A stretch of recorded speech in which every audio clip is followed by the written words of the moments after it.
Good evening.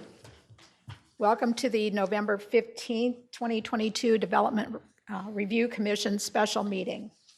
The Development Review Commission is created to hold public meetings and hearings to provide analysis and recommendations to the City Council regarding general land use policies and applications where the Commission has the power to recommend and to render final decisions on specified applications where the Commission has final decision-making power, including but not limited to all aspects of a proposed and future development.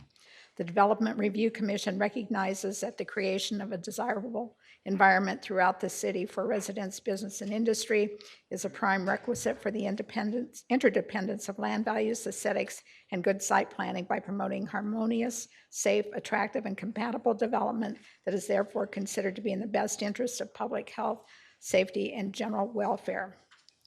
Any person aggrieved by a final decision of the Development Review Commission may file an appeal to the City Council within 14 calendar days after the Development Review Commission has rendered its decision. Development Review Commission recommendations to the City Council are not final decisions. I'd like to introduce the members of the Commission that are with us tonight. On my right is Robert Miller, alternate, Michelle Schwartz, Don Casano, I'm acting chair, Linda Spears, Barbara Lloyd, Joe Forte, and Rhiannon Corbett, who is also an alternate. From staff, we have Jeff Tamlovich, Ryan Levesque, Steve Abramson, Suparna Dasgupta, Joanna Berry, Jennifer Daniels, and Jason Wolf, and lots of other people out in the audience. So thank you all for coming. Members of the public who are here to speak, you will be giving 2 minutes, and the staff will assist in monitoring the time. Please note that the WebEx chat box is not moderated or monitored.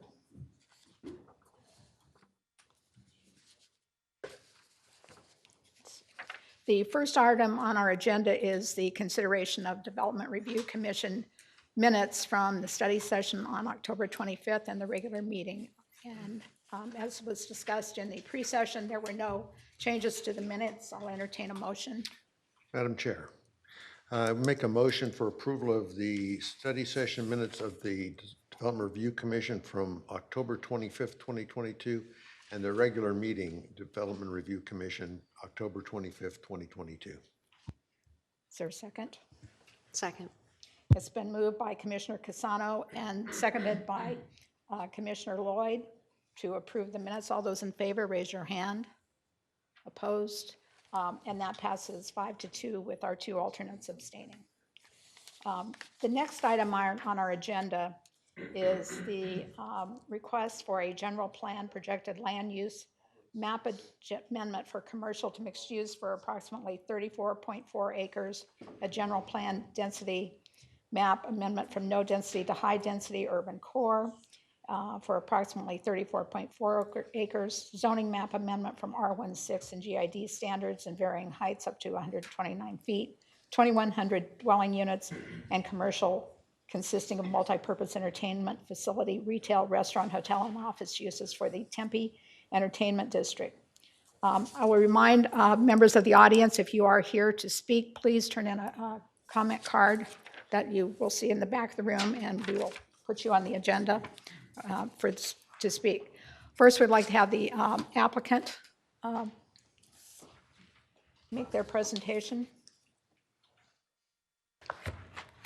Madam Chair, members of the Commission, Nick Woods, now in Wilmer 1, Arizona Center, and I represent the Coyotes through their entity, Bluebird. When Mr. Morello decided to buy, we'll need that. When Mr. Morello decided to purchase the Coyotes a couple of years ago, he had a vision. And that vision was to create something that's extremely unique, extremely special, something that doesn't otherwise exist here in Arizona. And he wanted to do it in the East Valley. The idea being that he would build a brand new arena, one with 16,000 seats, state-of-the-art type of arena, but also to give back to the community through a number of different ways. One is to have a practice facility. Practice facility would be part of that project, and the practice facility would be available for use by the public whenever they're not practicing. And we find that it's great for youth, right, to have sporting opportunities, and of course this would be one, and again, even for the public for recreational use. Also have a theater, an entertainment facility or venue. In addition, to bring office, to bring retail, to bring hotels, to bring residential, to have a very comprehensive mixed-use project that is incredible size at the perfect location with respect to the valley itself, again, to serve the valley. Now, he also gives back a tremendous amount to the community, and that's really not what's on your agenda tonight. We've been working that out with the city, but the give-backs are significant. As you see here in this first slide, this is a rendering of what it will look like. It's unusual tonight, right? Whenever I come here with two things. I come here with a zoning application. It's usually a MU4 PAD application, and then there's a corresponding DPR, Development Plan Review. But this project, as you can see, is of such size and magnitude. Just to give you an idea, Tempe Marketplace is 1.3 million square feet. State Farm is 2 million square feet. This project will be 4,250,000 square feet. So it's enormous in size and scale. So we'll be coming back to you. Unfortunately, you're going to see a lot of me over the coming year, where each portion of this project I'll be coming with a DPR. In fact, we filed our first one just this past week. So I'll be coming to see you probably in at least the next 2 months to walk through that first portion. And at that point, you'll get to see really the architecture on a building-by-building basis, the site plan, or the landscape plan, which would be incredible. The other idea is to create something where people can congregate, where we have a plaza, right? I'm from Milwaukee originally, and a couple of years ago, when the Suns played the Bucks for the net championship, I was in a no-lose situation. But if you watched any of those televised games, you saw that they have basically an area outside of the arena where people collect. They congregate. They have screens and things where they can watch the game, and it was pretty exciting, actually. Some of my family actually attended that. So as you can see here, this is what we start with, okay? Right now, as you can see, this is about 46 acres. And it's a contaminated landfill, for lack of a better description. It's owned by the city of Tempe. And of course, this zoning application, we're asking you to make a recommendation on zoning land that's owned by the city of Tempe. Because it is contaminated, if we are able to complete our negotiations with the city, where there'll be a disposition and development agreement that will come to the council at the end of this month, if that's agreed upon, and if, of course, the zoning and general plan amendments are agreed upon, and we're also going to take this to the ballot so that both this application for the zoning, the application for the general plan amendment, and the DDA, we're actually going to take it to the ballot. We're going to do the referendum. Mr. Morello believes that this project being of such a significant size and scope, that all of the residents of the city of Tempe should have the ability to vote on it. Not just to show up at a hearing, right, and verbalize whether they support it or they oppose it, but let them vote on it. So all of these things will come in a step. Then, if it's all approved, at that point, we will take over the responsibility of the physical responsibility of doing the remediation of what you see here. This used to be basically a mine. It was an aggregate pit. And decades ago, right, they dug it out 30 to 40 feet deep. And then, of course, it was a big hole. And then people started filling it in, and they filled it in basically with contaminated elements. As a result, today, this thing is covered, 46 acres. Think about this, 30 to 40 feet down, 1.5 million tons, right, of debris and hazardous waste is in this particular location. It's going to cost $73 million just to remediate that. And then, of course, as you can see, we're right along the levee. Although we're not next to the lake, there's still a levee right along the river. So, of course, we have to work with the Corps of Engineers and Maricopa County Flood Control District. As we do the remediation, we have to shore up that levee. If any of you have driven past this recently, you may have noticed the 69 kV power lines that run through those. So we have to relocate those. There's a 48-inch sewer line that runs through here. And we're going to have to relocate that. And then, of course, we have all of the off-site infrastructure improvements, as well as the on-site remediation things that we have to do. So there's a lot of work going forward. And then what will happen is things will be built in phases, right? We'll remediate the portion. The first portion is the arena. So we'll remediate that particular portion of the land.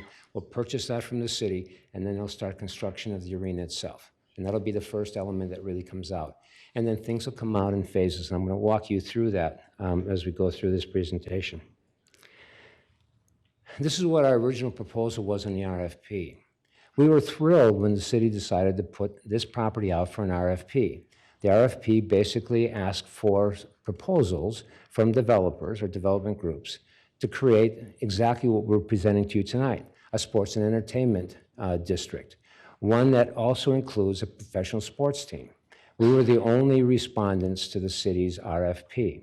And this is basically what we proposed in concept. And that is in phase one. You can see where the broken black line is. Phase one would be to the east. So we have a 16,000 seat arena. And then the practice facility. As I mentioned, the practice facility will be used not just from our players for practice, but also open to the public, both for leagues as well as for individuals who want to skate.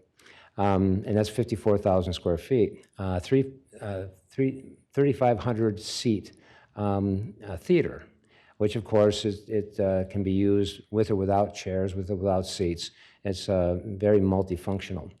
There'll be 90,000 square feet of retail in that first phase. A 200-room hotel will be a boutique hotel. It will be the first hotel. There'll be two of them in this project. 194 approximate residential units on the east side, and then 160,000 square feet of office. And if you take a look at the colors, the red, of course, is retail, gray is parking, green is office, blue is residential, and the orange colors is what the hotels happen to be. Then on the second phase, which is the west part of the parcel, again, there's about 1.4 million square feet of development in the east parcel. Then on the west parcel is 2.85 million square feet. There'll be about 1,800 residential units, 225,000 square feet of neighborhood retail, a 300-room hotel. That'll be convention hotel. One of the things that we've learned, especially speaking with Donna Kennedy, who's your economic development director, and Maria Loeffner, they tell us that there's a tremendous need for hotel rooms in Tempe. It continues to grow. And of course, we will be able to add to that inventory of hotel rooms if this thing is ultimately approved. And then, of course, more office, 176,000 square feet of total office. So from that vision, right, comes this basically planned area development application, which is actually that we submitted to the city. And as you can see, we get down into a little bit more detail. We've divided this into sites. So you'll see that there's a site one, which includes the arena and those arena components, parking structure, et cetera. Then to the south of that is site two. And I showed you what's involved in those particular sites. And those will be the first two phases. Basically, it's phase 1A and phase 1B as we identify those in DDA that we're negotiating with the city. Then on the west side, you also have the entertainment facility, which is N, which is site 3B. And then you got site 3A, site 4, site 5, and site 6. And as I mentioned, when we come with our DPRs, we'll be coming with those buildings, again, in a phased manner. As far as a PAD overlay, I mean, right now the zoning is an interesting zoning. Part of this GID, of course, which is light industrial, and the other is R16. R16 is single-family residential. R16 doesn't belong there for many reasons, but one is because of the airport. There's been discussions going back and forth, and we've agreed to disagree with the folks at the airport. Multifamily is certainly permitted in the noise contour where this property is located, but single family is not. I mean, even under the federal regulations, it's not permitted. So one of the things we're doing is we're curing that problem and getting rid of that particular zoning. So what we're going here basically for is a MU4 PAD, and then of course the general plan, as I'll get to, is really a mixed use for part of it and then commercial for the rest of it. But in putting together our proposed changes. So residential density in the R16, you can do 4 dwelling units per acre today. And of course, with GID, residential is not permitted in that particular portion of the property. But in our MU4 PAD, we're going to average about 43 dwelling units per acre over the entire site. Building heights, R16, you can do 30, GID, you can do 35. We're looking at 129, but actually it's going to be shorter. Because it's so big, and you can have some grade separations, some other things, and since you measure height from the nearest curb, we have a little bit of flexibility with respect to the height. The other thing is, as we move to the west, the heights of the building will begin to decline a bit because we're getting closer to the airport. So we're going to make sure that we're respecting that and we're not piercing any surfaces, especially the one engine out surface, so we're way below all of that. Maximum lot coverage, you can do 45% in the R16. It's not applicable in a GID. We propose 90 to 95, but again, we're going to be designing this phase by phase. It's unlikely there'll be that much lot coverage, but in some area you may have more, some area you probably have less. And again, we're going to have this big, huge plaza that's going to be several acres in size. Minimum landscape areas, again, these are minimums. We'll have a lot more landscape, and you'll see that as we come forward with our DPRs. And of course, setbacks. These setbacks are intended to give us, again, flexibility as we design this through our DPR process. Parking. We've tried to park this according to code. As you can see for the stadium with 1,600 seats, parking required under the code is 3,200, and of course we're providing 3,200 under the PAD. One-bedroom units, there's 1,396 of those, and you'll see with the mix, we have a lot of one-bedroom units. Several reasons for that. Number one, it gives a lot of flexibility and a lot of affordability for people who are looking to, basically rent an apartment, or if they're going to buy a condominium, for example. So we have 1 bedrooms, 2 bedrooms, and 3 bedrooms, and with the exception of the 1 bedrooms, we're parking the 2 and 3 basically according to code with a little bit of relaxation on the 3s and some relaxation on the 1. Then for guest units, we have actually providing quite a few. We're providing 0.2 parking spaces per unit at 399. For office, again, we're parking according to code. Hotels typically park at a half of a parking space per room. The reason is most people, when they arrive at a hotel, they arrive different forms of transportation, sometimes buses, sometimes cars. Uber or Lyft is a big thing. So we're parking a little bit less than that. In retail, we're parking according to code. Same thing with the theater according to code. So what we're going to do is we have 9,614 spaces. On site, we'll have 6,898. So where do we park the other 2,716? Well, I shared with you the different types of uses. And as a result, we're going to be doing a shared parking model. I mean, clearly, the office buildings, for example, very rarely is anybody there late at night when we have games, right? Because all of the hockey games really happen at night or on the weekends. And usually the offices aren't used. So we'll be doing a shared parking model, which is, of course, permitted. And then I'm going to show you some areas where there's other parking available in the immediate area. And then I'm also going to share with you some other ways that we intend to reduce the number of cars that actually come here or come to this location. Here's a shot of the site overlaid with an aerial. As you can see, we are right on Priest and we're right on Rio Salado. To the north of us, of course, is the Rio Salado. Unfortunately, we don't have water, but we're still on the Rio Salado. But as you can see, just right up the road, we have access to the 202. And you can also see on here where the Sun Devil Stadium is located. Now, Sun Devil Stadium is a little bit similarly situated vis-a-vis the freeway and access to the freeway as we are, but it's a little bit more tucked back. And access to the freeway isn't quite as easy.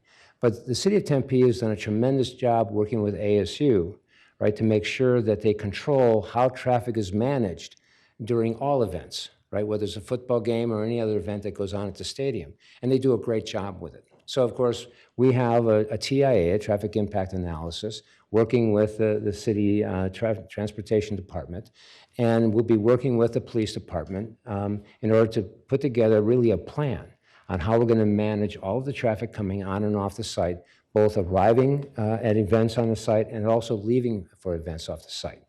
And here we're even a little bit better situated, but think about this. There are 53,599 seats at Sun Devil Stadium. We're only going to have 16,000.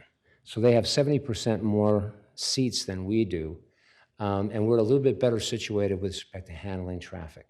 So again, we're very comfortable that we'll be working through that process, but it's going to work out very well for us.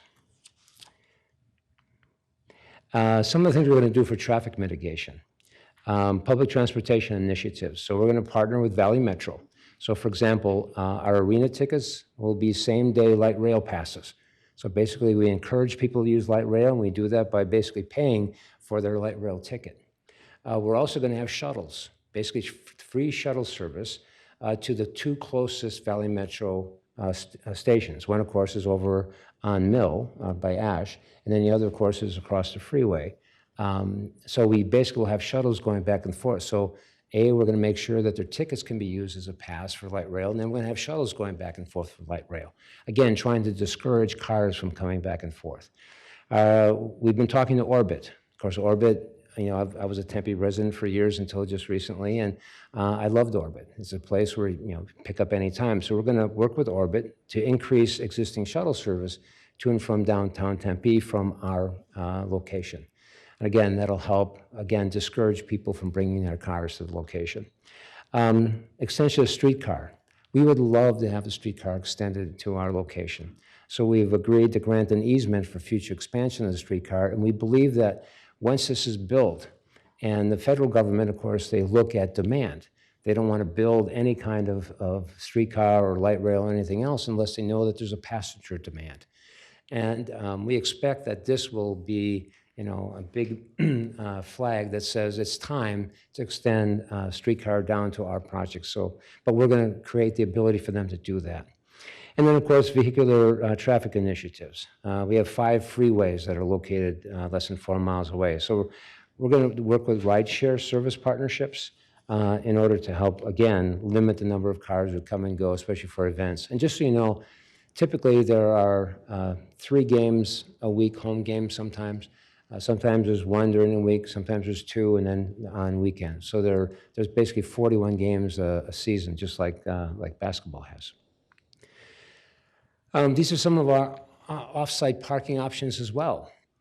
As you can see where our site is on the bottom, the IDEA campus is right next door. And of course, we've been in discussions with the Boyers.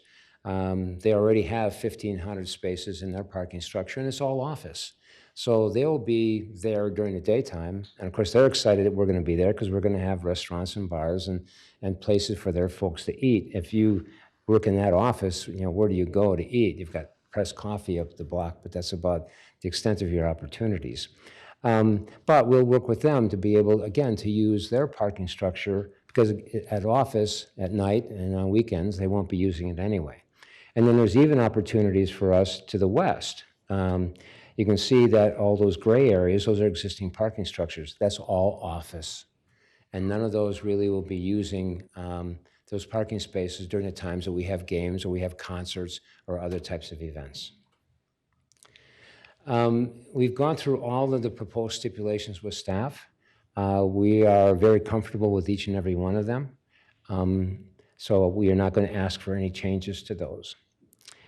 With respect to the general plan amendment, as you can see right now, the general plan shows that it's all commercial. We are going to, the application calls for leaving the commercial where the arena and the arena components are going to be located, and then we go to a mixed use, which is the gray area throughout the remainder of the site. This is just what the density map is today. As you can see, with the R16 is very low density, but by putting the high density urban core color on there, it allows us to do the 43 dwelling units per acre application that is pending. And Madam Chair, with your permission, I'd like to just run a 3-minute video that'll give you a sense for what this thing will look like when it's done, and for all the things that I'll be bringing forward to you in the DPRs, again, one phase at a time. So if we could run that. Audio with this? I'm sorry? Is there audio as well, or just video? I think there's audio, yes. Okay, one moment.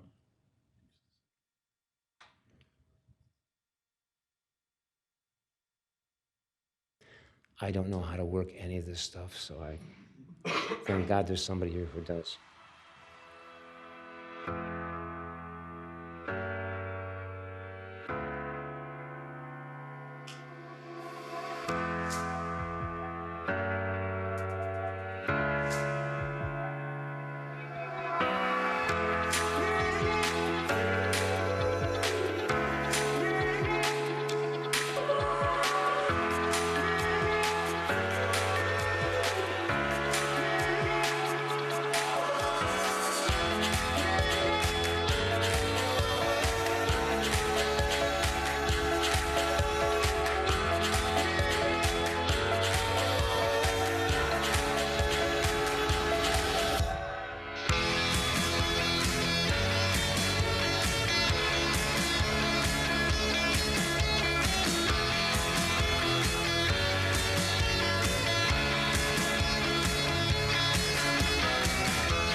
I'd also like to add that we've been doing a significant amount of outreach since June 2nd. June 2nd was the day when the City Council considered our RFP application and actually approved the application, which then set us on the next step, and that was negotiating a DDA to bring to council. And as I mentioned, that'll be on the 22nd of this month, and then hopefully for action on the 29th of this month. But since that time, we were unable to really do much. But since that time, we've been out into the neighborhoods, into the community, everything from the chamber. We've had meetings really all over the city, on the south, downtown, about 30 plus meetings. We had one large meeting that was advertised for the entire city, and that was on last month, actually a month ago, October 15th. And we had about 35 people show up to that. We've had really a lot of overwhelming amounts of support and excitement about this. But of course, as always, there are people who are not excited about this. There are people who are opposed to this for any number of reasons. Many of them are political. And again, but that's really not what we're here to talk about, and that's really about the land plan and the fact that we are asking for a change for the city-owned property, to change it from the existing R16 and GID really to the MU4 PAD. And with that, I'd be happy to answer any questions that you might have. Commissioners, anyone have questions at this time? Commissioner Lloyd. I have a few, but I'll start with this one. In regards to the land remediation, I think that's one of the positive aspects of this potential deal structure. Can you talk about, I think you said that it has about a $72 million price tag, is that what you said? So can you walk me through, I think the worst thing that could happen is if you started it and then it stalled out for some reason. So I'm assuming you're buying all phases in one acquisition would be the intention of the deal. Is that correct? Madam Chair, Commissioner Lloyd, so there's several steps in this process.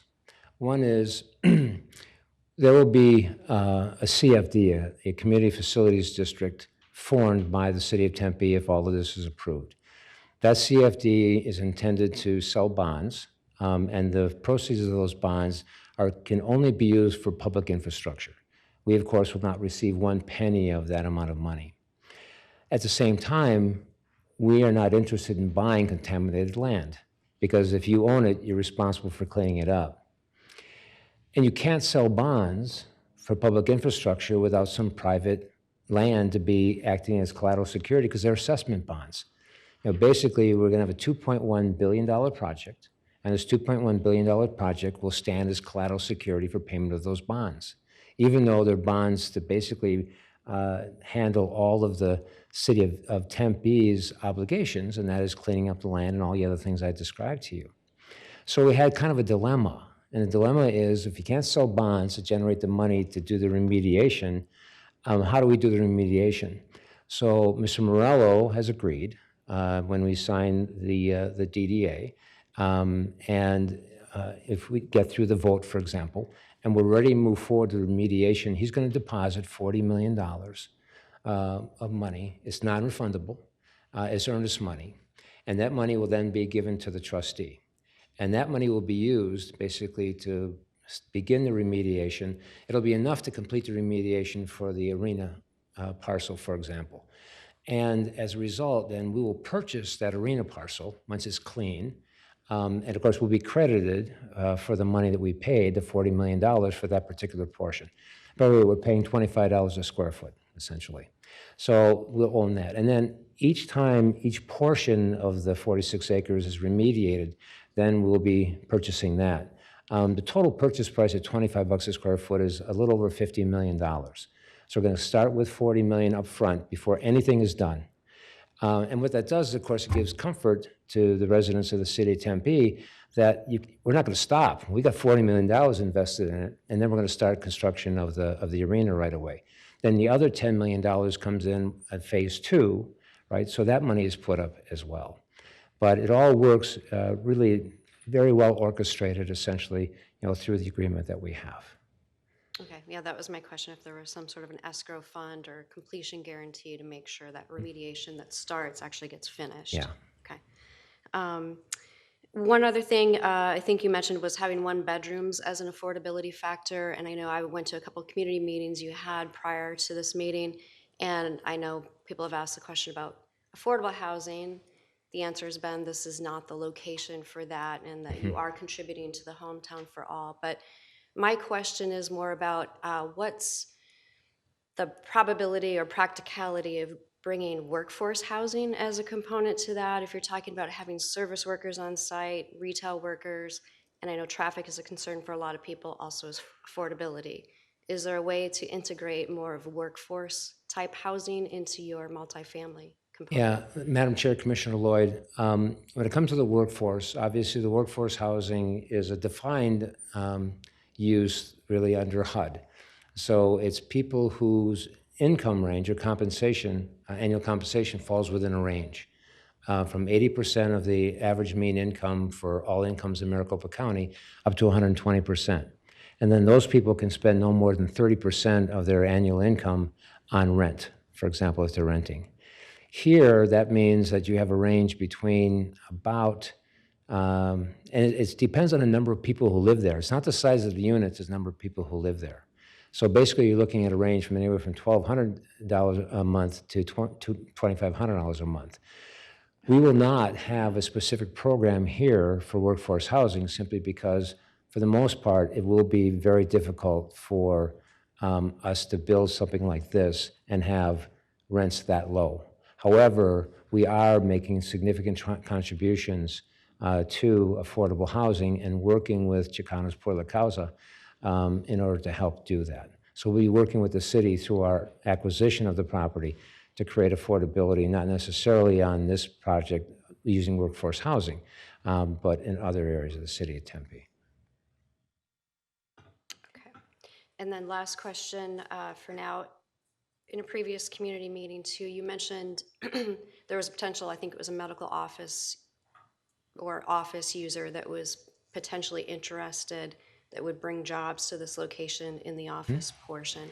Is that still a viable prospect for Yeah, this Madam Chair, development? Commissioner Lloyd, yes. We have a letter of intent from a very household name who intends to move their corporate headquarters onto our site.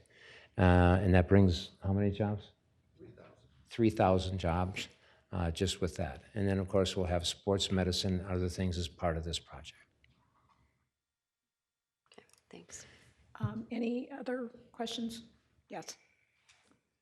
Following up on the question about jobs, how many workers do you ideally anticipate being on site during the day? Let me ask the boss, excuse me.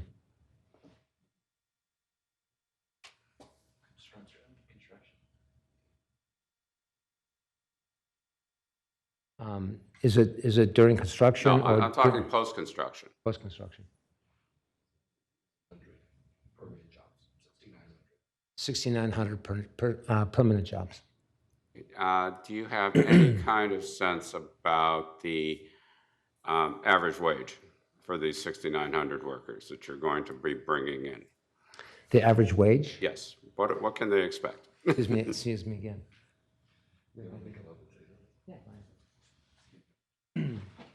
Mr. Javier, with your permission, Madam Chair, I'll have Mr. Javier Gutierrez. Javier is the president and CEO of the Coyotes, and I think he can answer that part of it. Madam Chair, thank you for allowing me to speak. Commissioner Miller, our projections currently right now are there will be 6,900 permanent jobs. One of the things we're excited about this is that the range of jobs are pretty significant. You will have, as we just mentioned, both office jobs, you will have service jobs, we have retail workers, we will have food workers. There is going to be a mix. We haven't done the full analysis on the wage component of it, but we are doing the analysis of the different variety of jobs. We're excited about the fact that it won't just be one type of use. You're not talking about just office workers. You're not just also talking about retail workers. So we do believe that this does give this dynamic job opportunities that a project like this deserves and a community like this deserves. We're more than happy to come back to you and work with you in terms of providing the actual specifics of that, but it does also have a range depending on the office tenants that we'd be looking at, and in terms of as well the range of what retail tenants that we bring into it. But you will have this variety of job opportunities for this project on a permanent basis. Thank you. I just one quick follow-up. Are these, and I know it's hard to necessarily project, but do you anticipate that most of these are going to be, in a sense, new jobs rather than cannibalized from existing employers within the city of Tempe who maybe get a better deal on rent or something? No, absolutely. We do. Well, let's start with the arena by itself. In prior cases, and as you all know, we're currently tenants at Mullet Arena on the campus at ASU. You typically have between 1,500 and 2,200. Those are temporary jobs, but there is approximately about 500 to 600 permanent jobs that come there. So that'll be one set. You obviously then have the offices that we will be attracting new Class A tenants This is a perfect example. This is a tenant that currently does not reside in the city of Tempe, does not have offices in the city of Tempe. They would like to be here. They would like to be part of the amenities that this district would bring. So yes, we feel very confident that we will be attracting our brand new jobs, brand new job opportunities, and again, as I mentioned previously, at a variety of wage scales. And so we're excited about that component, that it isn't just one set of job opportunities that we would be providing as part of this entertainment district. Thank you. Thank you. Other questions? Go ahead, Michelle. Yeah, you mentioned some public transportation initiatives, and I think parking and transportation are real key concerns for our community. Where are those documented? Is that part of the development agreement? It's not necessarily part of this zoning case that we're hearing today, but just clarity that that will move forward with the project as it's approved, or? Sure. Madam Chair, Commissioner Schwartz, yeah, that's part of our discussions with the city. And it's really coming on two fronts. One is Dawn Cartier, who is our traffic engineer. She submitted an original TIA when we responded to the RFP, which of course was not complete because it couldn't possibly be. But now she's been working on a more comprehensive one, and then we'll be working with, obviously, the Transportation Department to address each one of these. Then, in our agreement with the city, the things I just described to you, it'll be in writing and it'll be part of the DDA. Perfect, thank you. Go ahead. So with 43 acres total, is there any reason you can't park your entire project on your land instead of having it spill over and rely on neighboring adjacent parcels? Madam Chair, Commissioner Lloyd, we don't think we'll necessarily, because of the mix of uses that we have, we believe that we will be able to park ourselves basically within the site itself, but we also have to have backup. So like I said, that's why we're looking at other potential uses, especially with the Boyer site right now, and they're very interested in doing that because, again, their parking structure sits empty other than 9 to 5 when people are there. But with the shared parking model, we really believe that we can actually park ourselves on site with using the other transportation components that I described to you, everything from shuttle services and some other things. So we're very comfortable with that. Anyone else? And you will have an opportunity to ask questions later, so thank you, Mr. Woods. Thank you. And now, if staff would like to make the presentation.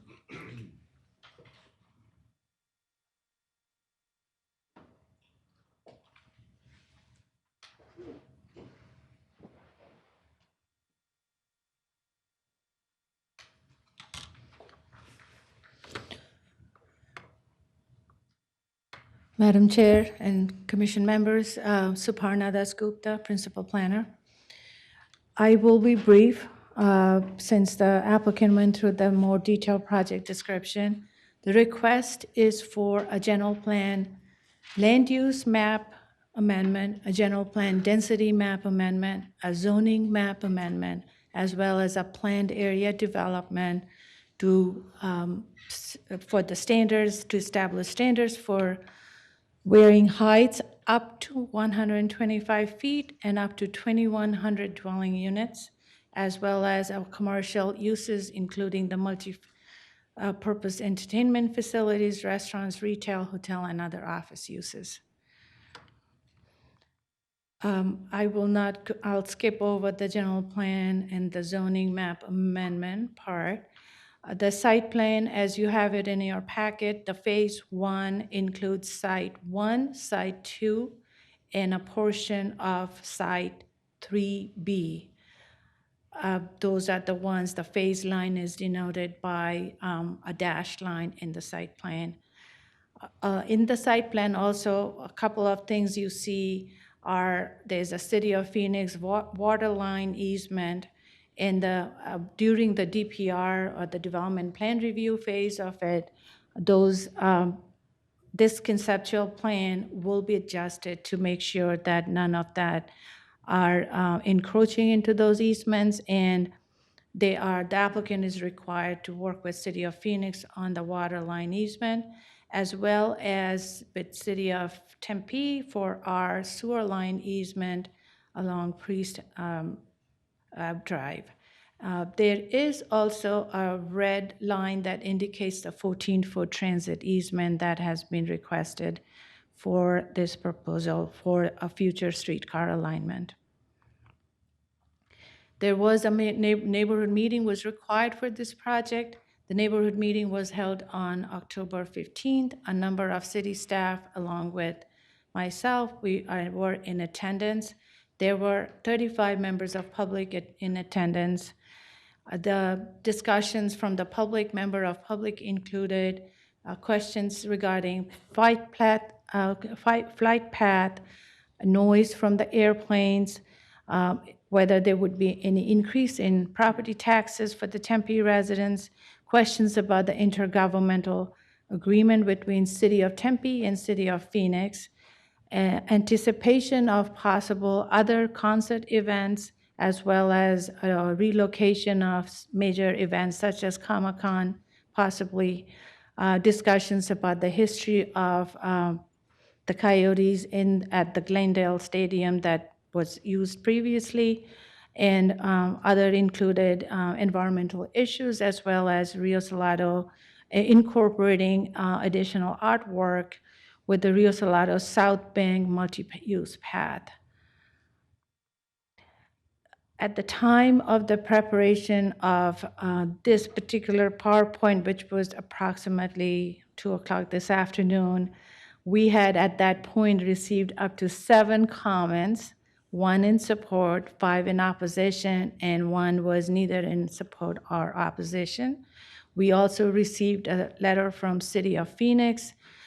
City of Phoenix believes that the inclusion of new residential development within the 65 DNL noise contour would violate the 1994 environmental agreement with Phoenix and Tempe. Staff has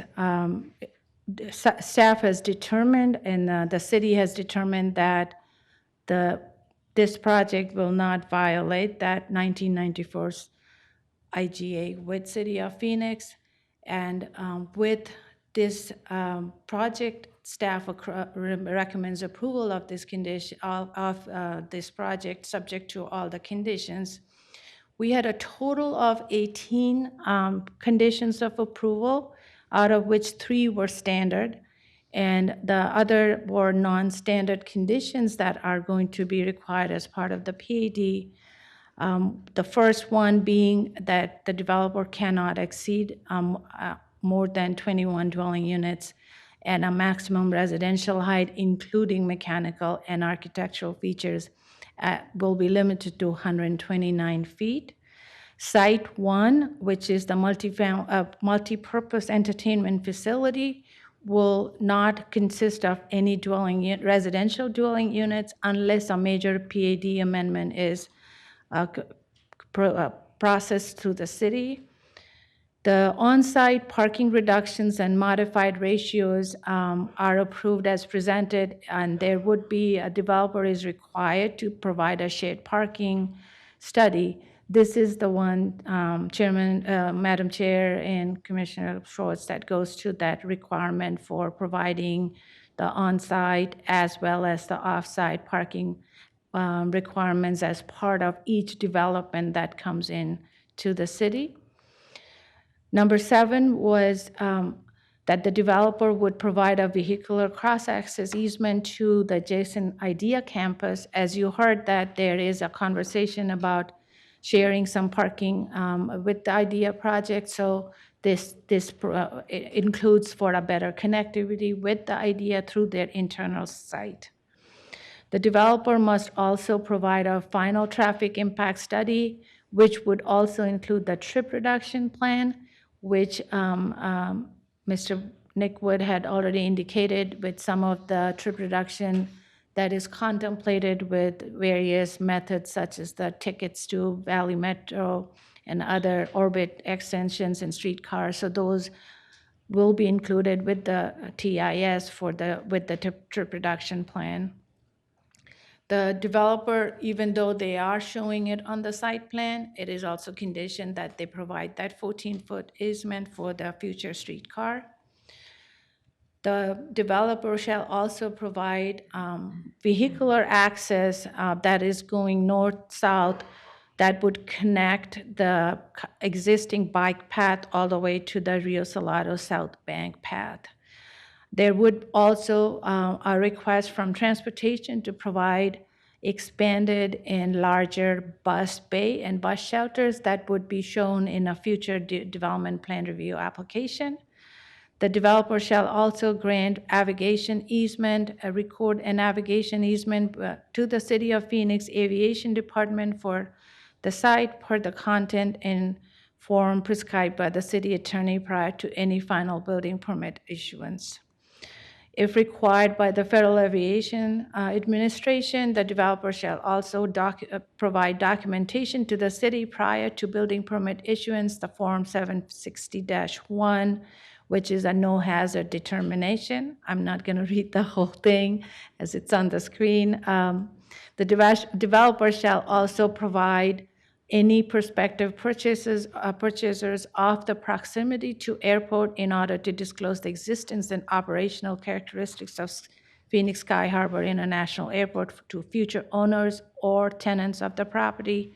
The developer shall ensure that representation is included in the residential lease owner's property disclosure, and if no disclosure is provided to the tenant, that prospective tenant is also notified in writing of the proximity of the development to the airport per the content and form approved by city attorney in order to disclose the existence and operational characteristics of Phoenix Sky Harbor International Airport.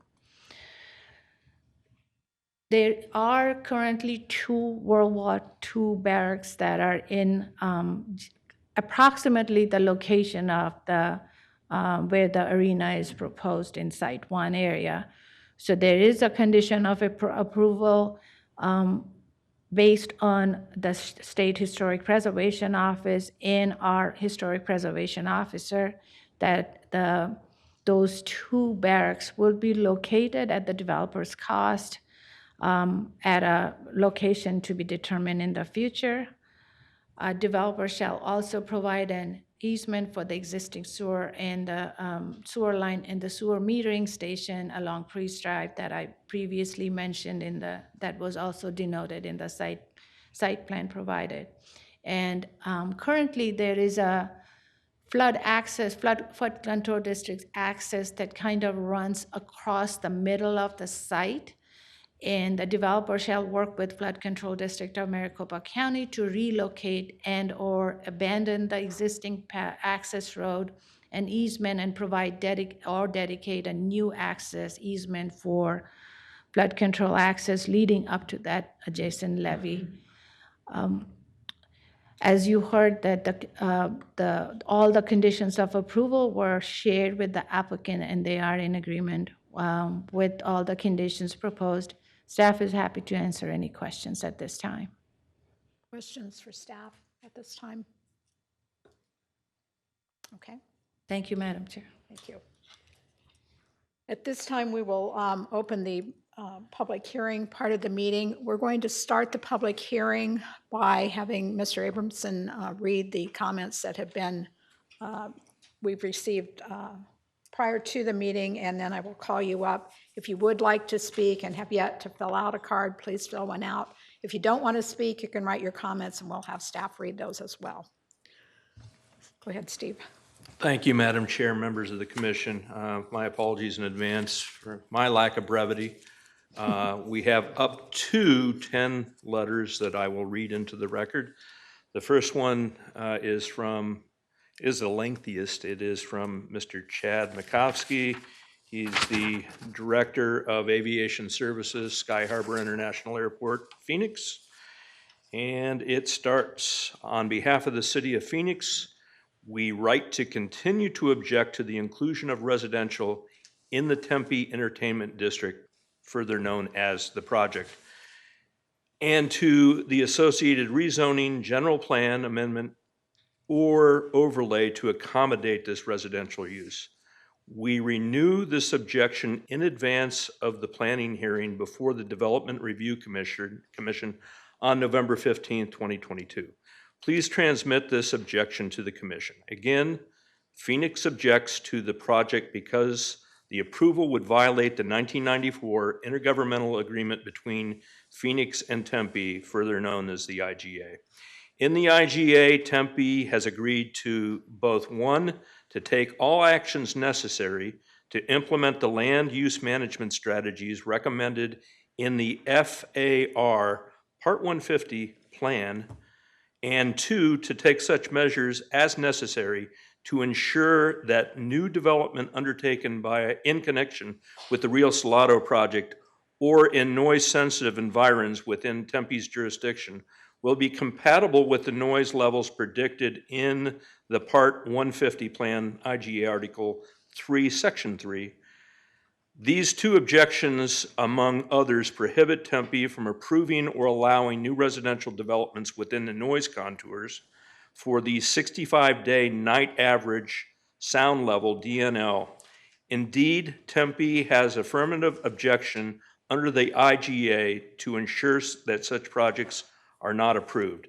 This project, however, now proposes to authorize the inclusion of at least 1,995 incompatible residential dwelling units, an increase over the initially proposed,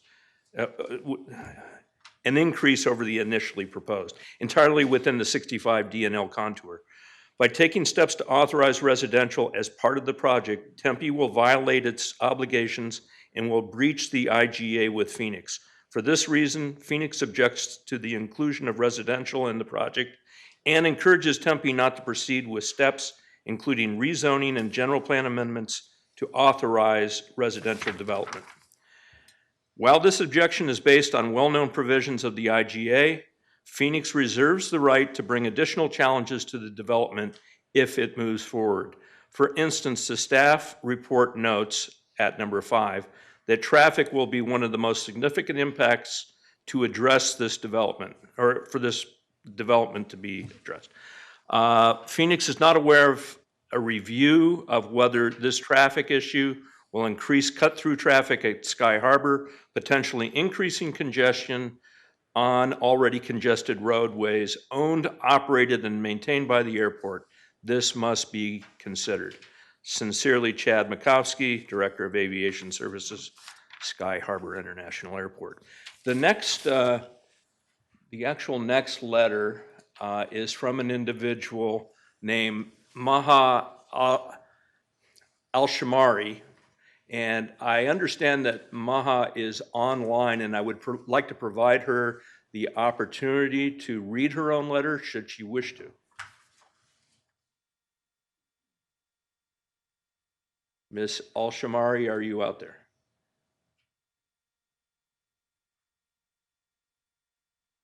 I take that as a no. Hello, can you hear me? Sorry. Yes, yes. Hello, good evening. Good evening. Sorry, go ahead. Sorry, can you hear me? Yes. Okay, so yes, I would like the opportunity to read it to the council, please.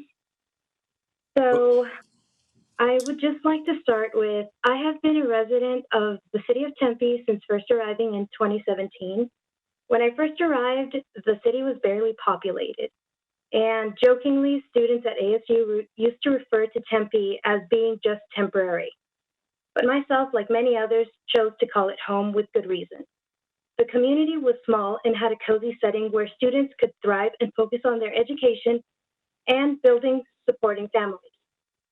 At the time, I had just arrived from a lifetime of hustle and bustle from California, which left me drained and hopeful for a better Tempe community. I was seeking a place of refuge that served the community and not the investors, national or international developers alike. Tempe was the perfect community of small businesses. I'd not seen that in California for decades. Surrounded by ASU, there was a constant flow of life, and students that each brought assets to the community thrived. Tempe has changed to try to compete with downtown Phoenix, for the financial centers and an attempt for the most part to become a grub hub. Yet it has become crowded. For the small spaces it has, and it's unsafe to be. Having lived in Rio Salado Priest area for some years now, I have seen this area grow from what was once safe at night to hearing sirens around my corner every evening. Just this year, my partner was walking our dog in the evening, and he was shot at by an individual who broke into Skywater Apartments rooftop. Due to the police wait times, they did not arrive until an hour and a half later with rooftop vigilance, only to have allowed a gap in time between my call to police for the individual to escape. This is only a minor insight to just how bad the area has become, not to mention the irresponsible decision to allow the homeless to take JC Park over for almost 2 years. There should be more accountability to making a change for the lives of the people, not creating a dependency. These people have found themselves in the streets due to the pricing of the housing. And there's been a lot of changes that have happened around Mill Avenue and the university itself. Ms. While Alshamari? understandably necessary, yes, hello? Hello. We need to wrap it up. We're limiting everyone to Yes, about sure 2 thing. to 3 minutes. Thank you. Correct. Okay, so just to sum it up, the area has become too expensive for students. So realistically, if this was once a student town, we would like the opportunity to give it back to the students so that it could create an individual town as it once was, and not just a copy paste of Chicago or Los Angeles, that of which we know is not a very great place to be at the moment. So I just ask if council could consider that, and as well as anyone else, to oppose this proposal. Thank you, Ms. Alshamari. The next letter I will read is from David Sokolowski. He's representing himself. It begins, I am disappointed that I'm unable to attend tonight's meeting because it was scheduled during the Plan 2050 Community Working Group meeting. This is the largest development in Tempe's history. It's one of the largest pieces of land owned by the city, and it is one of the last opportunities the city will get for affordable housing for future generations. This is a $2 billion development project, and spending $2 million on affordable housing is pathetic. It's $500,000 over 4 years, and it's the equivalent of 4 single-family homes. It costs the city $10 million to purchase the Food City. We're talking about 8,000 new jobs and 0 affordable housing for this development project. That's unacceptable during an affordable housing crisis. Remember, it's only city-owned land that can request affordable housing, and this is the largest piece of city-owned land. Even the South Pier project is worth $2 billion and spent $8 million on affordable housing. I specifically asked about affordable housing at the public meeting, but the developers specifically left my question out of their report. The other issue is the city has no intention of extending the streetcar for this development. As a member of the Transportation Commission, I promise I have exhausted every effort to include streetcar expansion, and the city has absolutely no intention of extending the streetcar. We can't move 26,000 people with an orbit bus. That's not going to work on game day. You can verify that with the city, there is no funding for the streetcar study, no funding for design, and certainly no funding for construction. Ask city staff if they can verify it. I believe the Development Review Commission should vote no until we can create an agreement that will truly benefit generations in an equitable way. We need affordable housing, and $500,000 a year is pathetic. Please vote no. Next letter up is from Marlene Begay. She is representing herself. It begins, if this is so lucrative for Tempe, why can't the developers and their team fund their own facility? The San Francisco Giants funded their own baseball stadium. Football teams like the LA Rams, the San Diego Chargers, the San Francisco 49ers, all went to cities to fund their stadiums, and it turned out to be a bad deal for citizens and taxpayers. They have no cities. Oh, I'm sorry. They left the cities of San Diego, Oakland, Los Angeles, and Santa Clara stuck with the bill and legal disputes. The Coyotes have misled and fought the city of Glendale, so what makes this deal different for Tempe? In the greedy corporate welfare and say no, the city of Tempe is better off improving city services like police, fire, schools, parks, libraries, senior centers, youth centers that all serve the citizens. No developers and professional sports teams. This is so lucrative, and if this is so lucrative and profitable, why can't the developers and the team fund their own facility? Next up is from John Stevenson, representing himself and his family. Please support and vote yes for the proposed Tempe Entertainment District. I am a longtime local Tempe resident, and I fully support the strong and favorable to us citizen terms under which this agreement has been proposed. The environmental, social, and economic benefits of this development would create short and long-term, as a testament to the forward thinking and careful consideration devoted to this process by the city. You've curated a fantastic deal for the city and us residents, and I hope you'll vote in favor of speeding this along. Please vote yes for my family and our neighborhood who fully support this effort. Next up is from Kelly Carnegie. It doesn't indicate who Kelly represents, but it says, no one underestimates the economic potential impact to the city for building an entertainment district in this high traffic location. But please consider the residents of Tempe and Phoenix that live nearby. Traffic is one thing, and an acceptable trade-off for economic benefits. However, forcing the movement of Sky Harbor's flight path to nearby locations is unacceptable. This is an external obsolescence that has direct impact to the residents and businesses that will cause not only a constant nuisance, but negative valuation factor for everyone in the new flight path. Please consider this carefully before choosing to back out of the agreement with Phoenix for the current flight path. There is no doubt that the potentially impacted property and business owners, along with their attorneys, already are. Thank you. Next up is Merrill Darcy, representing the Riverside neighborhood. Tempe's new direction will destroy the fabric of what's remaining in the city. High-paying, quality jobs or low-paying entertainment jobs is what we are deciding here. An entertainment district will conflict with all commercial properties with additional traffic congestion, gambling, prostitution, and petty crimes.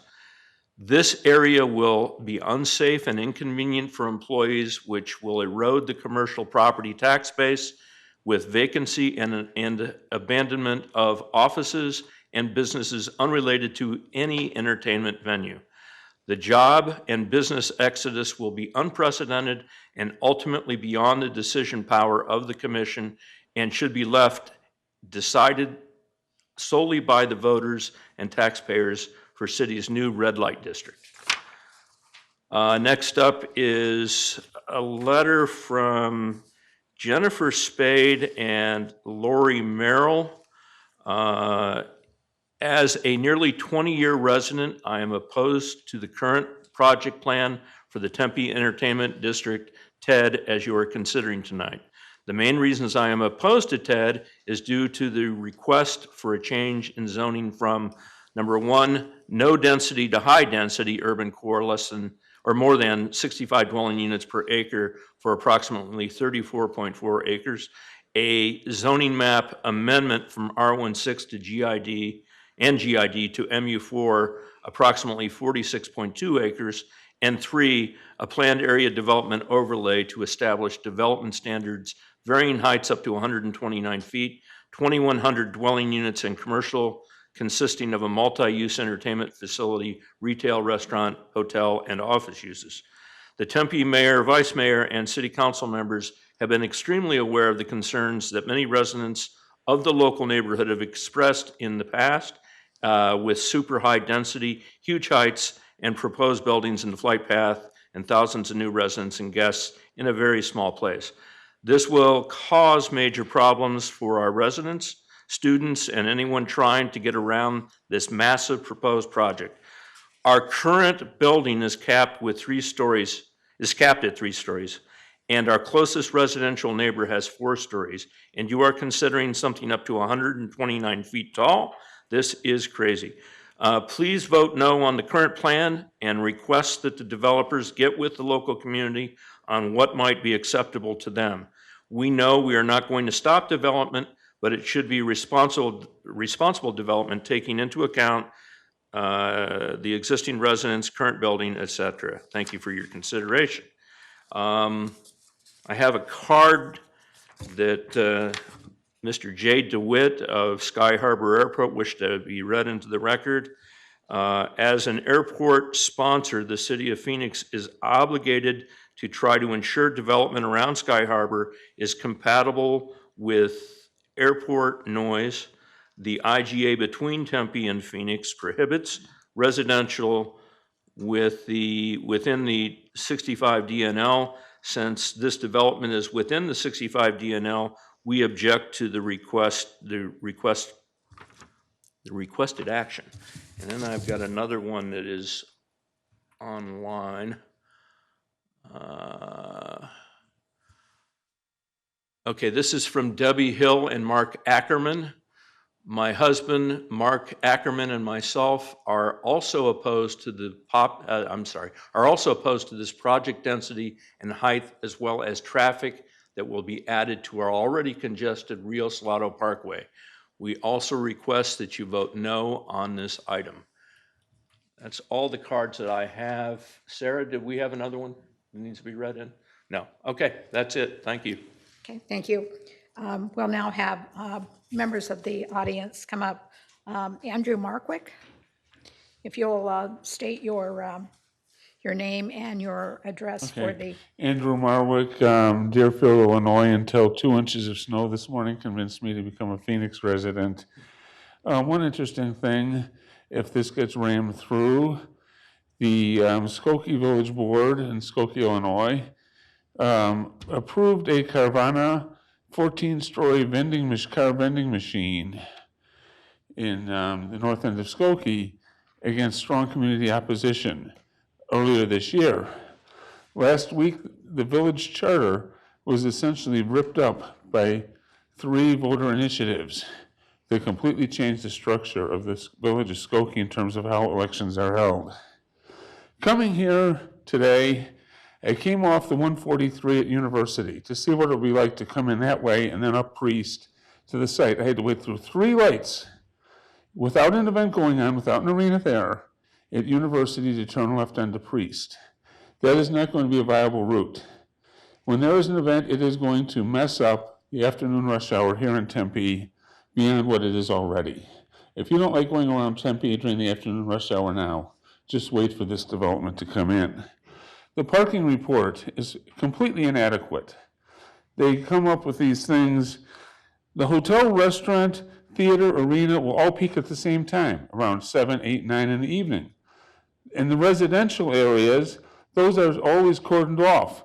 Those will not be available for shared parking. Nobody is going to pay $3,000 a month, $5,000 a month, $6,000 for an apartment and then have shared parking. That's not going to happen. Traffic. I don't see how the internal circulation is going to work. How are people going to come in? They have this big plaza in the middle of the development. How are people going to come on off Rio Salado, Priest, get over to the parking garages around the arena? I don't see how that's going to work. There's going to have to be a massive like Glendale has triple left turn lanes. You need to Yes, finish up. yeah, I have a lot to finish up, and I think I'll go to the other side. In terms need of to speak timing, Westgate took 20 years to get where they are now. The Gas South District in Gwinnett County, Georgia, 30 years. It's 36 years from when the taxpayers approved funding for it until the hotel. You need to wrap up. Thank you. Right. In District Detroit, has been stalled around the Little Caesars Arena for over 5 years. It's going nowhere. The business owners around that are existing there are absolutely furious with the way that situation is around there. And they have the Red Wings and Pistons. Thank you. Tom Brown.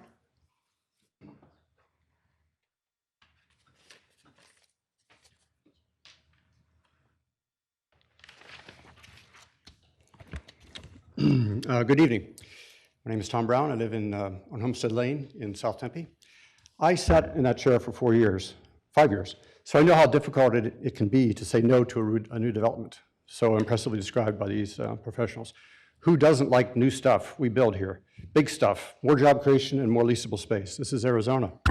We let it grow like mad, more of everything, with financial leverage to the hilt. Justice, it'll work. Stepping back a minute, I only have 3 minutes. 1 minute and 30 seconds. 2 minutes. I can talk fast. Tonight, as Mr. Woods explained, you're only voting on a rezoning and amendment to the general plan and a PAD, not on architecture, not on design, and not on verbal promises or the wonderful video that we've seen several times. This may be a divide and conquer process. The existing zoning is obsolete from decades ago. We can probably agree that some sort of mixed zoning is appropriate, this close to the freeways in the heart of the Phoenix metro area. The amendment to the general plan is a similar feel. Let's set that aside. The PAD has the teeth that the Bluebird Group is committing to, but the images included in the proposal are not what we can expect to be built. Mr. Gutierrez has said in a few meetings, these are placeholders to express ideas in a salesmanship mode. What they do will depend on the final deal struck by the council if they approve it. What they build, he has said, depends on the final financial aspects of the deal, which is on the city council in 7 days. Those aspects remain to be revealed to the public, so all we have are the documents before you, which are not are really quite cut and dry, especially the PAD facts. The final explanation of the deal will, we can assume, include information we've not seen of the developer's financial soundness, explanations of how they will not repeat the sort of things that occurred in Glendale, perhaps a tabulation of the remediating costs that did not include the infrastructure and deeper foundations for the arena, how a 30-year tax break is not a subsidy, why the remediation costs are 3 times what the cost per square foot of remediation, the IDEA campus next door. Here, I can solve that. You need to wrap up. I'll wrap up. So no matter what you do tonight, you know the final approval comes from the council in 2 weeks. So I suggest that if you can't see a reason to disapprove it, you at least send a message that there are serious concerns that have not been answered. Some we heard very well from the people who wrote in. More concerns than I can voice in 2 or 3 minutes. At a minimum, please do not pass this with a unanimous vote. And my real request is that you stipulate that no housing be approved in the PAD. No matter how vague the lawyers made the IGRA, the fact is people should not live directly under a flight path 9,000 feet away. It's an inhuman condition. Thank you. Okay. Thank you for giving this the serious attention it deserves, it really demands. Ask the difficult questions before you vote, and vote the way you did 7 days ago with your mind. Thank you. Philip Yates.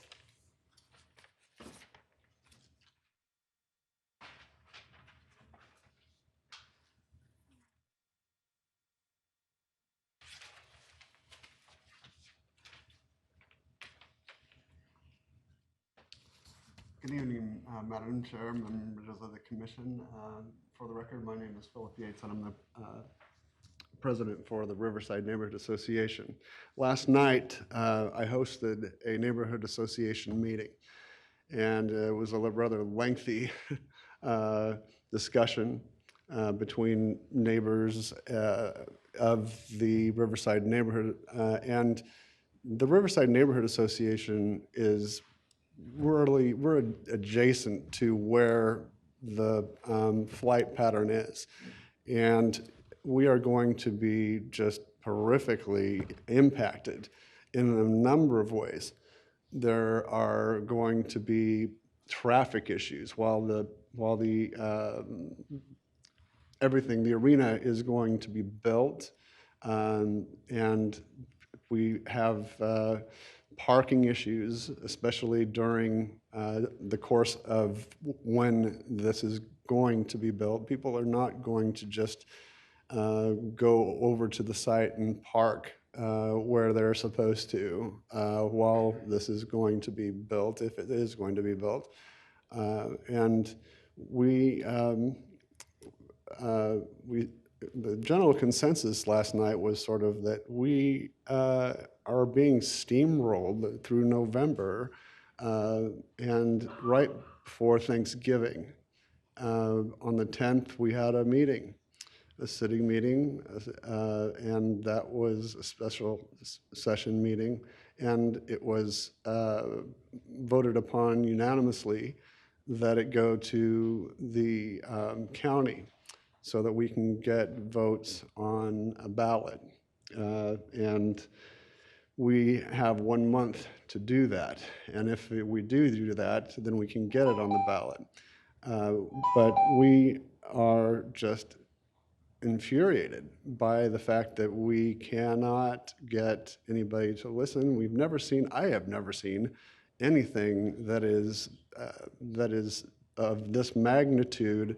And so many people have just objected to it, and we just can't listen to them. Okay. But I really hope that everybody will object to this. This is by the way, meeting to Thank you. oppose or not to oppose the upzoning of the area. Thank you. If anybody has any questions for me, I'll take it. Thank you. Thanks. David Pollock. David Pollock here. That's the last card I have. Is there anyone else in the audience that wishes to speak? If not, we'll close the public hearing portion, and if the applicant would like to respond to the comments that have been made. Madam Chair, members of the commission, I heard a couple of comments regarding strong community opposition, and so many people have opposed this. 13 people have showed up tonight or put in cards in opposition in a city of over 200,000 people. We did not bring our supporters here tonight as we have in the city council. We don't think it's appropriate to do that because this is really all about the land planning. Much of what was discussed is really about policy. And of course, we're here talking about the land plan. But I want to correct a couple of misconceptions, I think, that are still out there. And as we go through this process, will there be more education? Number one, we are taking this to the ballot ourselves. The zoning, the general plan amendment, and a DDA, assuming they are approved by the city council on November 29th. And it is in our DDA, and of course the DDA, I believe, will be published either tomorrow or Wednesday, so the whole world gets to read it. And we are committed. In fact, if we don't do it, the whole thing falls apart. So we will be putting this on the ballot so that all of you and everyone else has the opportunity to vote on it. So we're not rushing this thing through to prevent someone's ability to put it on the ballot because we are actually doing it. There were comments regarding safety. One of the things that we're providing in the DDA is we're creating a police substation right on site. It'll be fully furnished and operational, so there'll be police presence on the site at all times. I know that's always a concern for people today is safety, but we are doing that. If we could put the slideshow back up, please. I'll get to that in a moment. Let's see. Okay.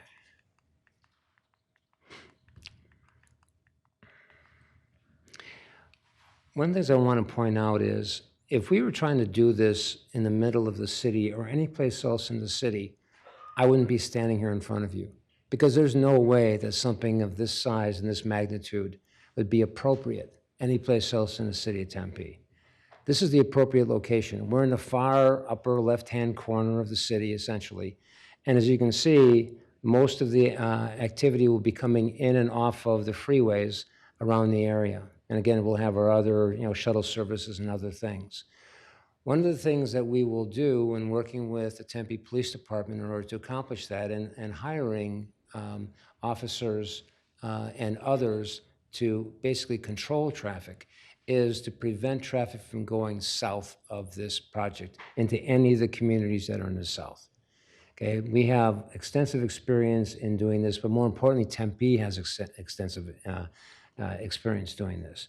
So I know that there's concern, and it's a legitimate concern. I'm not saying their concerns are not real, or are they legitimate? They are. But like I said, working with the city police department as well as the city transportation department, will create safeguards going forward so that the things they're legitimately concerned about won't occur. There were some comments about, well, this particular 46 acres, it can be really developed into all affordable housing. One of the realities about this site that we can't ignore is the fair market value of the site is $25 per square foot. The cost to remediate it, to do all of the infrastructure, to move the power lines, to move the sewer lines, to do all of the things, right, is more than twice the cost of the land or the value of the land. Someone has to be able to have a structure to come in to clean it up. And unlike the Boyer site, there was a suggestion by somebody that the Boyer site was a lot less expensive. Well, the Boyer site, A, is nowhere near as large as ours, and B, we're at the deep end of the entire area that was used as a mine at one time. We have stuff 30 to 40 feet down, and it covers the entire site. We have to spend a significant amount of money in order to just shore up the levee, for example. That all has to be done at the appropriate time. Someone said, why should the residents of the city of Tempe fund this, right? Well, we are funding this. Everything, every private element that you see on this plan, including the arena, is all out of pocket privately. In fact, I'll use this one. Everything you see there is privately financed. The only bond proceeds that are going to be used are to basically do the remediation, basically move the power lines, clear up some title issues that the city has on the site, do all of the public infrastructure improvements. Not one nickel, not one penny goes into the pocket of the developer. Plus, we're paying for half of that. Okay, even to remediate this site, okay, to do all the things that are necessary, we are paying half of that. Basically, the structure is that the city will apply transaction privilege tax, sales tax that's generated on our site. That's not enough to pay for this. So we are paying half of that cost, number one. And number two, we're putting up all $2.1 billion worth of private real estate as collateral security for payment of those bonds. Plus, those bonds are not improvement district bonds. They're not contingent liabilities on the city's balance sheet. Basically, it's a non-recourse obligation to the city, and the only recourse is against my client and our project. So I know that there's a lot of misinformation out there. I know there's a lot of concerns. With respect to the design, this is not pie in the sky. We don't pay Manica and Gensler, two of the foremost architects in the country, to do all of this and then not build it. In fact, the DPR, and you can ask Ryan, he's here, the DPR, the first one, the office building, is exactly this design. So what you see is what you're going to get. And again, we come before you each time we have a DPR for each building, landscaping, and everything else. Lastly, I want to talk about the airport, because there's a lot of discussion and a lot of fear that somehow, because of this project, the airport will now start sending airplanes over everyone's home. And of course, there was a postcard that was sent out by the airport, I think about a month ago, with the same kind of scare tactics. So with your permission, Madam Chair, I'd like to talk about the airport. Okay, I'll get past that. Much was said about the IGA, and you heard Suparna say that it's been decided by the City of Tempe and your legal department and your outside legal counsel that what we're doing is not in violation of the IGA. But this is an excerpt, right, the applicable provision of the IGA. And basically, it says that the Tempe and Phoenix agree to take all actions necessary consistent with applicable laws and regulations to implement the land use management strategies recommended in FAR, Part 150. Tempe, consistent with applicable laws and regulations, will take such measures as are necessary to ensure that new development undertaken in connection with the Rio Salado project, the Rio Salado project includes all of Tempe Town Lake, or in noise-sensitive environs, which is all of Tempe Town Lake, within its jurisdiction will be compatible with the noise levels predicted in the FAR 150 Noise Compatibility Plan. So the question is, are we in compliance? Well, if you look up and down Tempe Town Lake, when all of those projects were built, they were all in the 65 decibel level noise contour. That noise contour map was 1999. And yet, they were all in compliance and nobody complained. Then we go to, again, this is all, everything I give you here is all taken from the website, either Tempe's website or the Sky Harbor's website or the federal regulations. So this is right out of Sky Harbor. This is their Sky Harbor Part 150 noise compatibility. The FAA guidelines outlined in Exhibit 3A show that residential development, including standard construction, and there's a parenthetical that says residential construction without special acoustical treatment, close paren, mobile homes, transient lodging, which of course is hotels, are incompatible with noise above 65 dNL. Homes of standard construction and transient lodging may be considered compatible, where local communities, in this case Tempe, have determined that these uses are permissible. However, sound insulation measures are recommended. So again, even their own language from their own plan says that they are incompatible unless you do all of the noise attenuation and the other things I'm going to show you here in a moment. This is right out of the Sky Harbor's plan, okay? And it's also out of the federal regulations, 14 CFR 150, federal regulations. Table B on the side is out of Chapter 5, page 12. And if you look down the land use name, you can see I've highlighted three things: apartments walk-up, apartments elevator, and then at the bottom, transient lodging, which is hotels and motels. And then on the right, it has noise zones and levels in the DNL. That's a 65 decibel level DNL in this case. So if you look at the top column on the right, it says N1, N-1, 65 to 70. As you go down that chart, there's a Y. It means yes, yes, and yes. But there's footnotes. So they are compatible, provided that you comply with the three footnotes. And those are on the right side of the slide. Noise attenuation. All residences in the N1 and N2 zone, N1 is 65 to 70, N2 is 70 to 75, are marginally noise compatible. As a condition of issuance of a building permit, the builder of the dwelling shall soundproof to achieve a 25 decibel level reduction from outdoor noise levels in the N1 zone, and then higher, of course, in the N2 zone. All such soundproof residential units should be provided with heating, cooling, ventilation systems capable of permitting closed windows, doors year-round. A navigation easement for noise also shall be provided to the City of Phoenix. That's also in our disposition and development agreement with the city. Okay, it's written, again, it's written in black and white in our DDA, which again will be out pretty soon. Number 5, noise easement and non-suit covenant. A noise easement and non-suit covenant should be provided to the City of Phoenix for all new residential development and other specified noise-sensitive areas. So one of the things that we have to do, of course, is as part of the easement, we agree that no one can sue the City of Tempe, no one can sue the City of Phoenix with respect to noise or vibration that comes from it. And all of the buildings up and down Tempe Town Lake have these same things.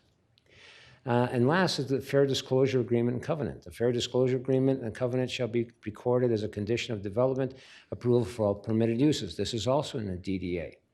In all of our documentation, in fact, it's a stipulation, we have to give notice that A, guess what? You're in an airport influence zone, and there's going to be planes flying over the top, just as they do all up and down Tempe Town Lake. And basically, you are given notification that there will be noise, there will be a vibration, okay, and you waive any and all rights or claims you may have against us, against the City of Tempe, against the City of Phoenix, which of course operates Sky Harbor Airport. And again, each one of the buildings up and down Tempe Town Lake has done the same thing. So, this basically tells us that we can do this under the regulations and under their own plan, provided that we do all of these three note things. I even bring up the FAA website. And the FAA website, and I've got the address, web address right there at the bottom. But the last time that the FAA talked about Sky Harbor Airport and noise was back in 2000. And this is the map. And what this map shows you is a number of units in Tempe that were built in the 65 decibel level noise contour as we are. And there's 3,600 of them already over the years. And of course, in Phoenix, right, they have it 1,200 on their side. And I've done a lot of zoning work in Phoenix. They talked about, Sky Harbor talks about the one engine out procedure. So there's an invisible surface that's all around the airport. And basically it's one engine out. What that means is if a plane takes off and it loses an engine, it has to turn around and come back to the airport. And because it loses an engine, it may not gain as much altitude as it's departing the airport. So they don't want anything protruding through that surface. And basically we show you here a little bit of irony, I'll call it. If you look above the surface, that red line, the first one says rental car center, 57 feet. That was their crane, right, for the rental car center in Phoenix. And that was up there for, I think, almost 270 days, breaking that surface. The SkyTrain was even higher at 68. The donor center is 63. Carvana at 28. All of the buildings you see here, none of those buildings get close to that surface. And one crane, is the one for our arena, for 21 days will exceed that surface for 16 to 26 feet. And it's a crane that basically moves up and down. So we have no problem with the stipulation it requires us to have the FAA, through the 7460 program, determine that we are not a hazard to airport navigation. And if we are, then we can't build it. So that's one of the safeguards that's inherent not only in the stipulation, also the rules and federal rules of regulation, but also in our DDA. So again, we have worked very, very hard to create a project that is going to be very good for the city of Tempe. In fact, I'm going to give you, I wasn't going to go through these necessarily because really it's more of a policy issue, but I want to just name a couple of things. Economic generator, $13.1 billion in new spending in the city of Tempe over the next 30 years from this project alone. New jobs, you heard at 6,900. Net new tax revenues, Tempe, $215 million over 30 years, plus $10 million of construction permit fees right up front. Maricopa County will receive $224 million in new tax revenues, and Arizona will receive $1 billion in new tax revenues from this project alone. 3 million visitors that will come. People will come from really all over the world. We're also giving the city free use of the arena for functions and other things, as well as the plaza itself. So we're going to really create a relationship between the city and our project so that the city and the residents get to use it. It's not one of these things where this is our project, you can only come when we want you to, like some kind of a mall. This is something that's going to be open, it's going to be there for the residents of Tempe. More importantly, we will not, under any circumstances, have a situation where traffic is going to be such a serious problem for people. Again, with their fears, we'll be working, and I guess you have to trust both your police department as well as your transportation folks. And again, we're required to do all of those things, both by stipulation and by the DDA. I'm sorry for my long-winded responses, but I just wanted to clarify a few things. Okay, Thank you. Thank you. I'd like to open the discussion up to the commission now, unless anybody has anything specific first. Go ahead, Commissioner Lloyd. Thank you, Madam Chair. While you were, I'm sorry, Mr. Wood, while you were talking about the decibel levels, Is there a difference in the decibel level being measured on the proposed development site versus the existing, multifamily units at Marina Heights? Or are they the same decibel level? If they're not the same, what's the difference? Madam Chair, Commissioner Lloyd, the decibel levels are measured on the inside of the unit. So it's the same for us as it would be for the Hayden Ferry condos. In fact, my wife and I looked at buying one of those before we bought our home in South Tempe. And I was amazed at how quiet it is in each one of those units. Now, again, they were designed with that noise attenuation construction. You stand inside, you can't hear anything from the outside. You go out onto the balcony, of course, you hear the planes coming over. But we are required, both by regulation as well as by the city of Tempe, to incorporate all of those noise attenuation elements. So even though it may be louder over near your development, the remedy will need to be equal to what exists over at Marina Heights, so that you might take a bit more sound remediation in your location than perhaps a little further away. Yeah, Madam Chair, Commissioner Lloyd, yes, it'll cost more, right, to make those improvements to each one of the buildings in order to achieve that level of attenuation. Simply because, you're right, it'll be a little bit louder because the planes are lower than what they are, for example, when they're on mill. But yes, we must achieve that level of protection. Thank you. We'll open up to commission discussion. I would like to remind everybody, this is a land use issue. We're not discussing deal points because we don't know deal points. As Mr. Woods has indicated, this will be coming back to the commission on a regular basis with the development plans, the parking studies, all those kind of things. So this isn't your last chance to weigh in on it, but this is simply allowing the process we're starting the process with looking at the land use. So with that said, are there any comments? Madam Chair, just Mr. Cassano. one comment, maybe even a question. There's a lot of concern that this project is being kind of fast-tracked or moved through. We're only here to make, my understanding is we're only here to make a zoning recommendation. We're not here to make a thing because we haven't seen the deal itself. But if it goes to the council, then there's two opportunities for the public to interact. And in addition to that, if the council sees fit to move this forward into further negotiation, that the Coyotes management has said that they will actually get this placed on the ballot so that it will be a public vote in May.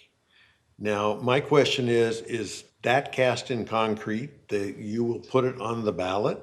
Or is that just something you would like to do because it's going to require you to carry petitions or have petitions signed?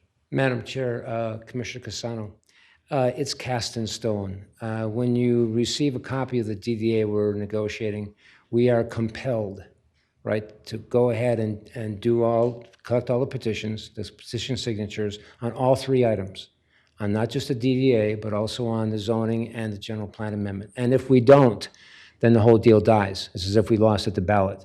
So again, when you see that, you'll see that it's not if, it's when. So, yeah. One follow-on question. Do you know how many signatures it would require to get that on the ballot? Have they determined that yet? Yeah, Madam Chair, Commissioner Cassano, it ain't much. No. It's interesting with the city of Tempe's, the cycle for elections, right? Basically, the requirement by statute and by city ordinance in your charter is you need signatures that represent at least 10% of the number of people who voted in the last election where a council member or a mayor was elected. So we only need to collect 2,120 signatures.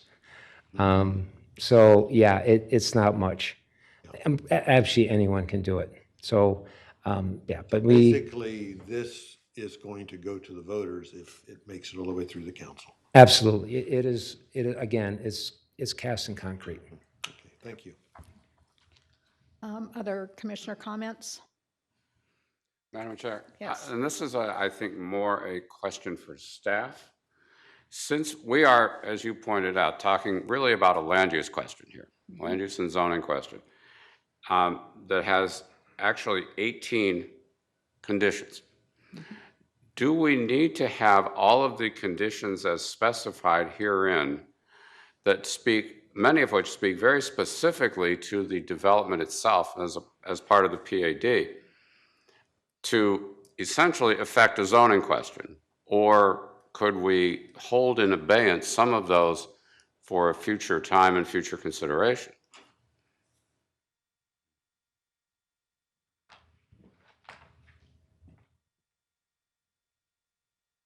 Madam Chair and Commissioner Miller, the PAD conditions, PAD is considered a zoning action, and these are going to be recorded conditions that any future development plan review, which is basically a site plan with a design of those buildings, will have to comply with those.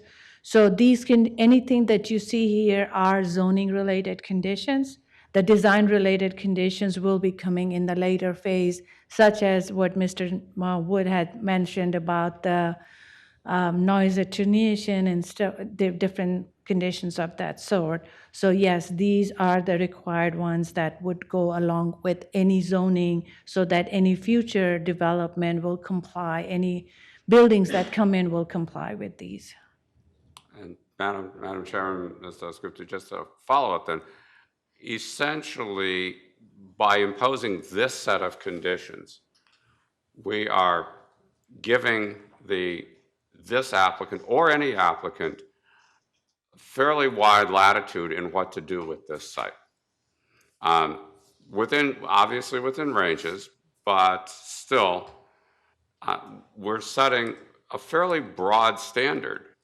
And I'm a little concerned that we should not necessarily have to go that far in order to affect, what is essentially a zoning question, as I see it.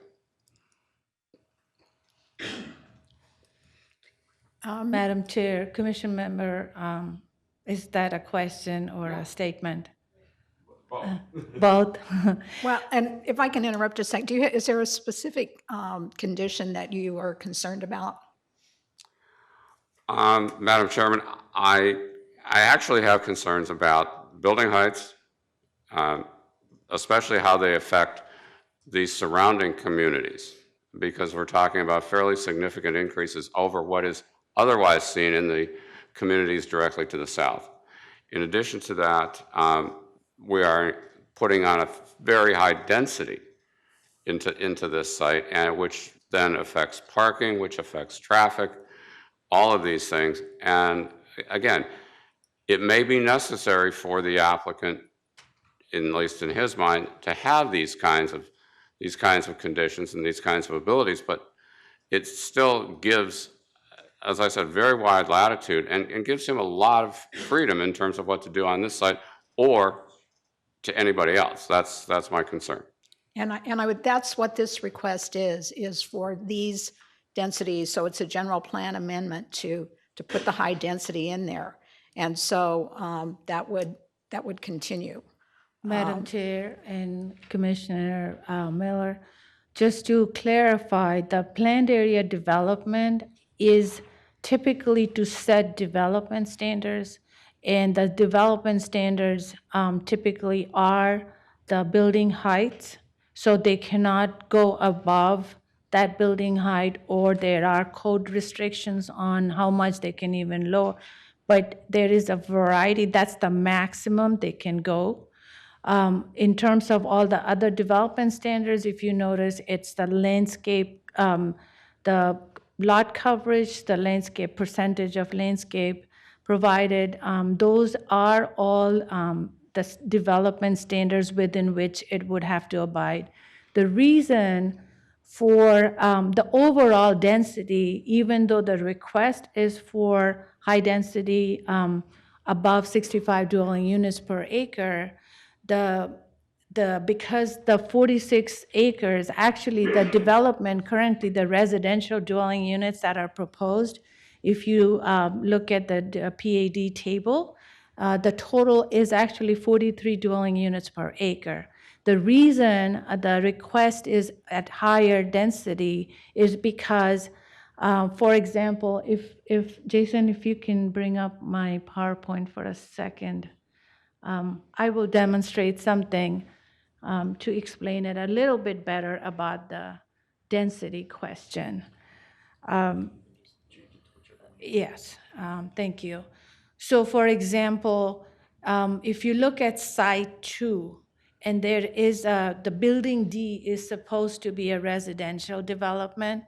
In the future, if this site is subdivided into different lots, then if that particular residential development is sold off as its own, then the density will be calculated based on the acreage in which it is standing. So at that point, the density may go up. So that's why this is, right now, the overall density is only proposed at 43 dwelling units per acre. But in the future, if subdivided, these lots could potentially go above the 65, and that's why the request is for that, if that helps to make sense, if it makes sense. Just one quick, but if that was in fact the case, then there would have to be an application for a revision to the PAD, correct? Yes, if it goes above, if it, not for this particular one. Right now, it is the whole project site of 46 acres is being proposed. So based on that, the dwelling units per acre, if you look at the PAD table, the overall density, the calculation for overall density is 43 dwelling units per acre. If it was subdivided, then it will now still comply with the original request for that density of MU4 with the general plan amendment for 65 and above.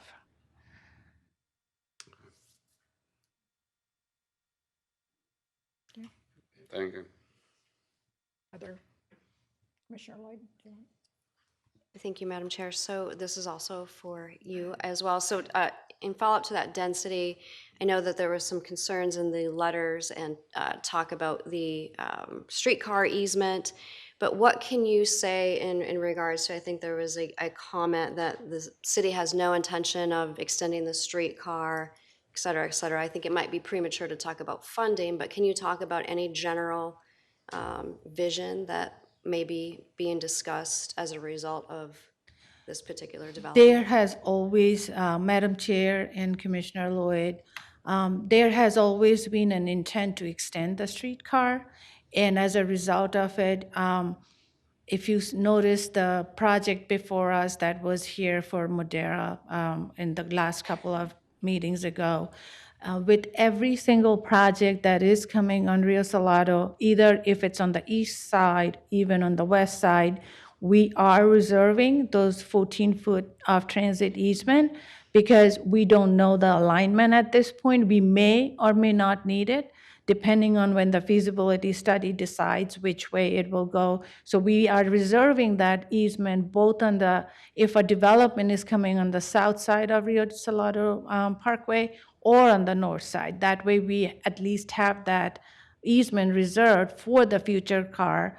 And then once that alignment gets determined, then we may not need some of those, but that's going to be coming with very similar to what we just did recently with the current streetcar alignment when the streetcar was installed. So we had reserved it on both sides, and then we, as the feasibility study progressed, with depending on how much of utilities may be on one side of the street or the other, the feasibility study determines that.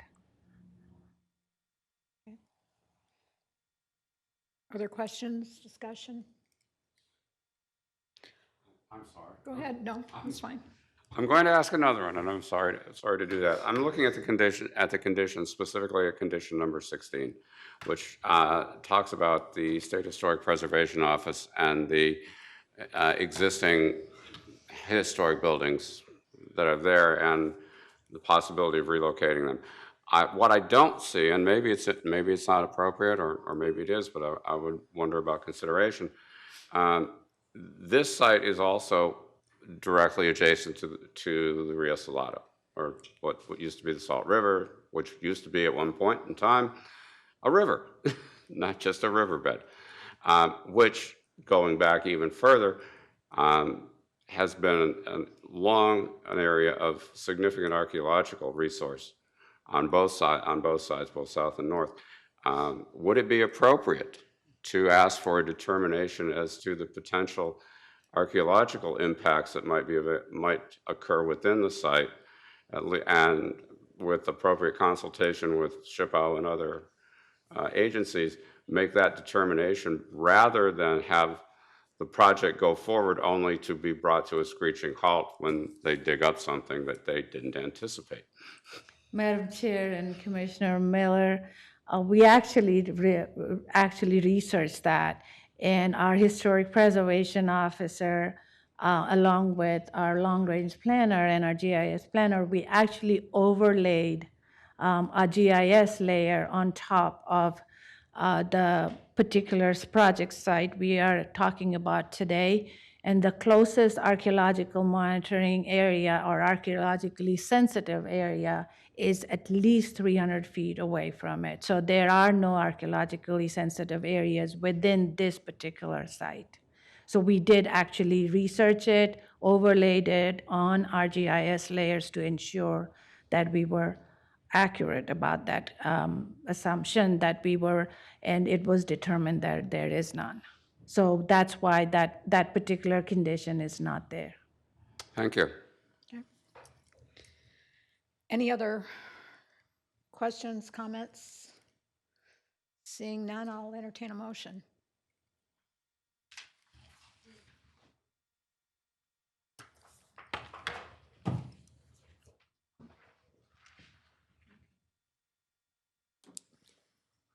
Did I see someone? Commissioner Casano? No, I haven't touched anything. Commissioner Lloyd? Thank you, Madam Chair. I make a motion to approve the general plan amendment, zoning map amendment, and plan to area development overlay for case PL 220278, subject to the conditions set forth by staff. Is there a second? I second. Okay, thank you. All those in favor, raise your right hand. Opposed? And the motion carries 7-0. As a reminder, anyone who's not happy with this decision, please appeal it to the council. There'll be a series of meetings that'll be coming on that. And let's see, with that, do we have any?